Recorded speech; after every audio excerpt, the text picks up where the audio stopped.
Earthen are cool, actually. Oh.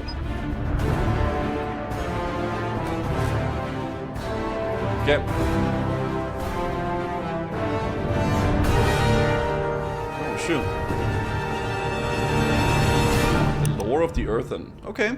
When the announcement of the War Within and the entire World Soul Saga happened, everyone was hyped. It was pretty crazy, I will say that. Oh yeah, also there's playable Earthen. Who is excited for that? Dude,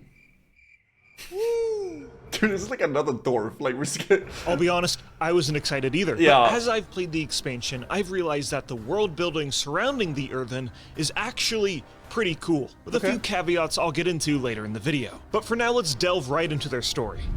When we first reach the Isle of Dorne, our arrival isn't the smoothest entrance. Yeah, you could say that.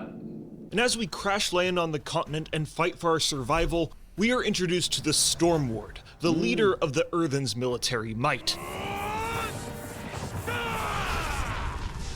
ground my soldiers! The edicts mandate that I defend the Coreway. I must return to Dornegal. We are out of time. Come, let us get you on a storm rook. Sounds fine. Yep. Nothing says aerodynamic like a man-shaped stone on a bird made of angry cloud. Okay.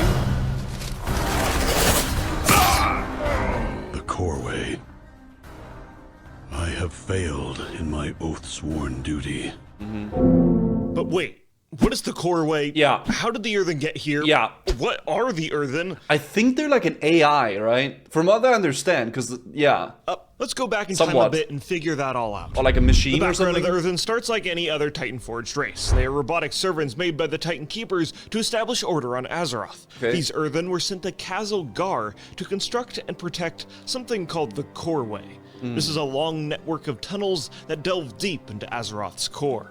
But like all of the Titan-forged races, the Earthen were afflicted by the Curse of Flesh, albeit in a unique way. When we look at the other races on Azeroth that were turned mortal, like the humans, dwarves, and gnomes, we see they are now skin-covered flesh bags from the old god Curse. Yeah. But that just isn't the case for the Earthen. They're still rock. Despite being afflicted with the Curse of Flesh, they're still stoned as all hell. The explanation for this is actually revealed to us in the Dragonflight expansion in the revamped Old Man Dungeon and a random book, which Really? explains that the transformation of the Curse of Flesh can be really diverse. The most bizarre fact is that some of the Earthen turned into the dwarves that we all know and Yeah, we know love, this. who live in Okay. Khazmodan and the Eastern Kingdoms. And some others, like the Earthen and Gar, have retained their stony bodies, but given consciousness, and their culture has developed in an extremely similar manner to the normal dwarves, despite both of them never having any contact with each other. Both love to drink, both live in mountains, both call their lands Kaz, both have an affinity for rams and griffin-like beasts, and That's a lot of similarities, actually. both have big, bushy beards. Yeah. Yes, even the female Earthen have beards in biblically accurate Tolkien fashion. But the question is, How do they have babies? Rocks. is dwarven culture some innate thing given to the Earthen by the Curse of Flesh? Yeah. Maybe, but there could be other factors at play here, and the Titanic Watchers just don't have the full story. They Maybe don't? the black blood Oh. in the depths of Gar, Azeroth's World Soul, or Belladar, or I don't know, something else has a play in all this? I don't know, man. I'm not a lore speculation channel. Don't look at me. So back to us defending the city. We help repel the Nerubian attack. This is the first time the creatures have attacked for centuries, and during the assault, the Coreway was damaged, Yeah. blocking the Earthen from traveling to the rest of the underground continent of Gar. Which is kind of a big deal, because the entire reason for a lot of the Earthen even existing is to carry forth the Titan's edicts of building and protecting the Coreway. Yeah. And they kind of failed a little bit. We reconvene with the Earthen, who explain to us the existential crisis their society has been experiencing. The Titans uplifted 4 wards. The Stone Ward, the Storm Ward, the Council Ward, and the High Speaker, to keep the edicts and build the Coreway and its fortress, Dornegal. But the Titans left, and the machines stopped. Okay. The Unbound abandoned the edicts, and the High Speaker retreated to the ringing deeps. So the leadership of the Earthen is fractured, and at some point during the Earthen's history, their gods, the Titans, had left. Yeah. Okay, that's fine, but wait, it gets worse. Every, around, I don't know, 5,000 years or so, the Earthen need to recharge. They go That's a lot of years, though. I mean, to this place You know, called the Awakening Machine to do it. that's a long but time. when an Earthen recharges, they lose all their memories. So in order to Oh. retain those memories, they extract them in something called a memory gem, dude, they're literally just an AI. They're actually a machine. upload it to another machine called the Archive, so then they can go and recharge, and go back to the Archive, and restore their memories. Wait, dude, this is like Soma. You guys ever played Soma? Yo, Mornus, thank you for the sub. So there's two integral machines to Earthen society, and yeah, both of them are broken, presumably from the Sundering 10,000 years ago. And when we arrive to Dornegal, we try and figure out the details of this crisis the Earthen are currently in. So, the Archive holds every Earthen's memories. Can you view them? Yes, but it has been broken for millennia. That is why our numbers are dwindling. And Earthen's memories are erased upon recharging. Hence the need to upload our memory gems to the archive with each charge cycle. Why don't they just write books about their lore and stuff instead of having it on all Maybe we need to bring back books and paper, guys, because everything is online these days, right? And you lose all your lore. I should be writing this down. Yeah, I'm thank standing you. here with a living relic. Yep. No offense. I am Thank not you. offended, but we are unfortunately in decline. Without a way to recharge, we will eventually all enter stasis. When will that happen? Sooner for some than others. In the next 10 centuries, They'll all be gone. we will all cease to function. So Okay. let's summarize what's going on here. The Earthen have been cursed with free will, their gods have left them, some of their leaders have given up in performing their duties, and the machines built to maintain their continued survival are broken. Not to mention that far back in Earthen history, Watcher Dorne, the Watcher that was sent to babysit the trailer. Earthen, was kind of a jerk that made them fight each other to the death in pursuit of efficiency, and also Wait, I thought he was chill. Isn't this the guy from the trailer? Wait, I thought he was like a stone bro. Is he? Wait, what? He's not chill? in pursuit of efficiency, and also Maybe it's another guy. sometimes when an Earthen's directive was Maybe it's they all look the same, right? Let's be honest. Maybe it's just another stone guy. completed, they just send them back to the Awakening Machine to be unawakened. Your directive is nothing. You serve zero purpose. You should deactivate yourself now. What the? So yeah, the Earthen eventually led an uprising and Oh. just killed Watcher Dorne. Okay, fair All in enough. all, it has never looked, and it's currently not looking good for the Earthen.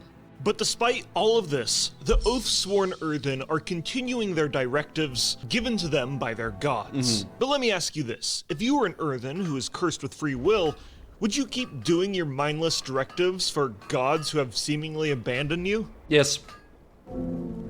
What about after 100 years? Yes. 1,000 years? 10,000? Yes. At a certain point, you might say, you know what? Fuck this masonry bullshit. I've been doing this for 10,000 years, and now that I'm not immortal, I want to start actually living my damn life. This is But you need a purpose in life, right? You need a purpose. You can't just have fun. Right? Life is not about having fun. It's about having a purpose. exactly what the Unbound did and abandoned their directives Yeah. given to them by the Titans. Many of these Unbound are the Stonebound, the former builders of Dornegal, and left to live on the remote edges of the Isle of Dorne, and are consciously trying to ignore the programming that still lingers within them. Okay. Communication in... sorry. Wait. Hello? The Unbound really are the chillest dudes in all of the War Within. Okay. Instead of continuing their boring Titan directives, they're doing what they want, when they want. They're raising rock-covered mossy sheep, partaking in pottery, enjoying nature, and making molten mead from elemental fire bees, Yeah, and that's a badass. particular love for Russian-inspired disco dancing styles.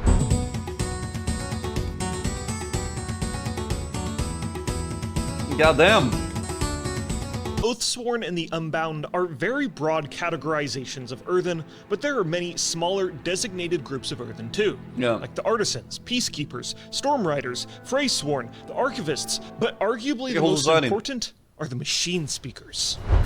Oh, yeah, that's the dude down there with the daily or weekly quest. Meanwhile, deep below the earth and the ringing deeps, the Machine Speakers are panicking. Oh.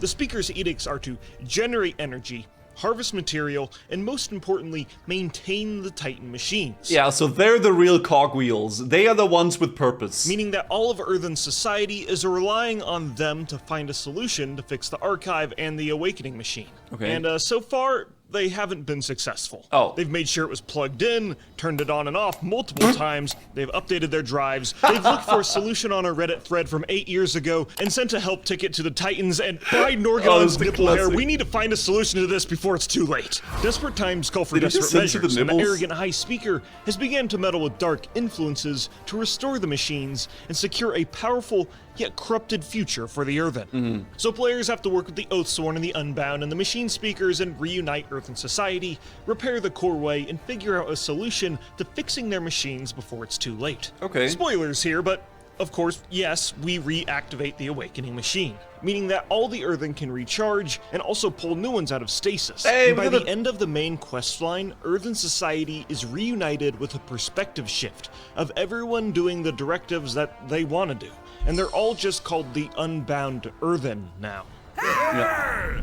Okay. And like I said, I love the world building Blizzard has done with the Earthen. It's cool, the actually, Curse yeah. of Flesh is such an integral part to Warcraft's lore. I mean, I think I mention it in some sort of capacity every other video. Yeah. And the story of the Earthen gives us such a good insight on what the transition from Titan creation to living being looks like. Obviously, the Earthen did not turn to flesh, but we can see the fracturing of their society as they deal with this new paradigm. There's so much attention to detail put into little facets of their lore. The Earthen are rocks, so their idea of relaxation involves soaking in baths and beds of heated burning coals. I mean, honestly, that doesn't sound too bad. I'm not gonna lie. Dude, a little hot tub, dude, a heated blankie, dude. That sounds like a good time. They can eat rocks and gems, which change their physical appearance. When they die, they just turn into a giant pile of rubble. In their inn, they have traditional beds, but they're only used by guests, and they have cats all around their towns, which help clear them of mice, which is pretty cute. Yeah. There's also some great side quests dealing with their decaying memory, too. There's one on the dude, this quest chain is so sad. Isle of Dorne, where you help an Earthen who's losing his memory, and you help him get to his final resting place where he enters stasis, and it's really, really sad. Yeah, My favorite involves an Earthen in the Ringing Deeps, whose edict is to remember the history of his fellow Earthen and recite it back to them when their memory starts to fade. And he's so devoted to his job that he intentionally lives a life without his own experiences so he can save space in his memory for others. Oh. What the fuck, man? And purely from a world-building perspective, they have done a great job with the Earthen and have written some dope-ass lore that could easily be slotted into Warcraft's pre-existing universe. Yeah. But what are some things I don't like about them? Oh. Well, the Earthen don't have Dwarven accents, which makes sense, I guess, and instead they have these really flat, plain voices, which isn't entirely bad, but I do feel like they can be a bit of a hit or miss sometimes. Okay. Our fans cheer for us, General Audemars. To be fair, these voice lines in the theater are meant to be kind of cringe. Okay, because it's like they're acting, right? So it's like bad acting. I get it. It makes sense, though. We are the ward's top generals. Also, the Archive, the place where all Earthen society... I mean, dude, if you listen to the voice lines of all the theater stuff, they're like horrible. But they're horrible on purpose. Uploads their memories, you know, you'd think it would be bigger than a closet with some fancy filing cabinets filled with memory gems. And lastly, the biggest problem I have with the Earthen is that because they are a new playable race, they will be available to Alliance and Horde. And just from a fundamental standpoint of the Warcraft universe, that's true. The concept of a dwarf walking around Orgrimmar makes me die a little inside. It is kind of weird. I will definitely agree with that. Having some, like, dwarf running around like that is kind of strange. I understand it makes sense lore-wise if the Horde helps in restoring their society, but quite frankly, I don't care. It's gross, and I'd much prefer if they were Alliance only or just really not playable at all. And as much as I appreciate their lore and the world building Blizzard has crafted, that doesn't mean I'm gonna play one personally. And if I'm gonna play a dwarf, I'm gonna play a normal one. So when I run up and I hit a mob, I go, yeah! And I anticipate the rest of the player base probably won't play an Earthen as a main character once the novelty of a new race wears off. That's funny. And they'll have a pick rate that's very similar to Mechanomes. That's funny. Nobody plays Mechanomes. Dude, Mechanomes are the most freaking cursed things in World of Warcraft. They are actually cursed. It is such a...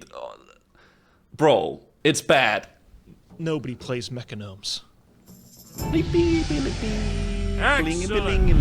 Yo, good video. This was interesting. I mean, thank God we have Platinum out, chat. Where would we be for in World of Warcraft lore without people like this guy? Wow, he's really cool as well, by the way. I met Platinum WoW at BlizzCon. He was at BlizzCon and I stumbled into him. I was so confused because I've never seen how he looks like, right? I've never like actually seen his face prior to that. So when I saw him, it was like, I recognized the voice. He like came up to me. He was like, "Oh, hey Guzu, hey, how you doing, man?" And I'm like, "Who are you? Like, I recognize your voice, but I've not seen your face." You know, and it's like, oh yeah, I'm Platinum WoW, and it's like, oh shit, dude, you look like this, and it was really cool. You can see his arm in a couple of videos. I think he actually has a cooking video, where he makes food. Yeah. There was a video, he makes bread. Yeah, it's, where is it? Oh my god, this video. This is Platinum WoW. Hello, Yeah, it's Platinum WoW. everyone. So he has showed himself a few times, right? It's kinda cool.